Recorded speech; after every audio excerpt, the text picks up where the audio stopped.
Bronwyn Reid of Small Company Big Business, Regional Small Business Specialist, helping small business and big business understand each other and create valuable and profitable commercial relationships.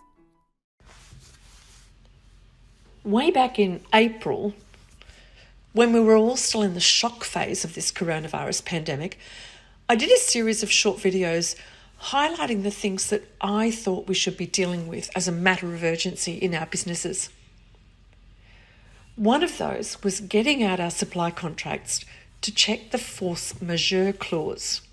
Just to remind you, that's the clause in a contract that lets a party to the contract, the buyer or the seller, to not be in trouble if something happens that's beyond their control, like a global pandemic.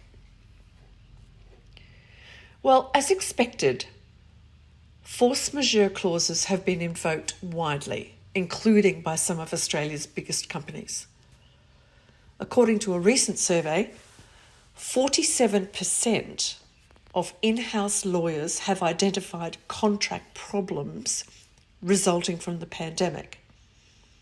So now teams of lawyers are poring over existing contracts and creating new ones in the light of the COVID-19 disruption. One of the problems, of course, is that the courts shut down. Who would have foreseen that? Looking to the future, though, what do you have to consider when you update your contracts? 1. Force majeure clauses are being redrafted with COVID-19 specifically in mind.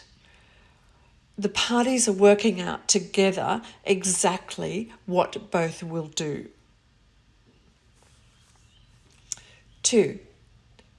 Future clauses may not apply to any future waves of COVID-19 because it's no longer an unforeseeable event. 3.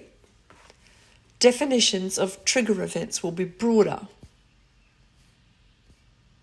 4. Clauses will have specific payment obligations. And 5. Exit from force majeure.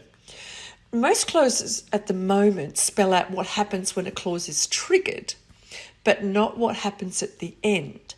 How does the contract get back to normal? Now, I know all this legal stuff is complicated and probably boring, but as we've all seen, the consequences of not thinking the unthinkable and being as prepared as possible can be fatal for our businesses.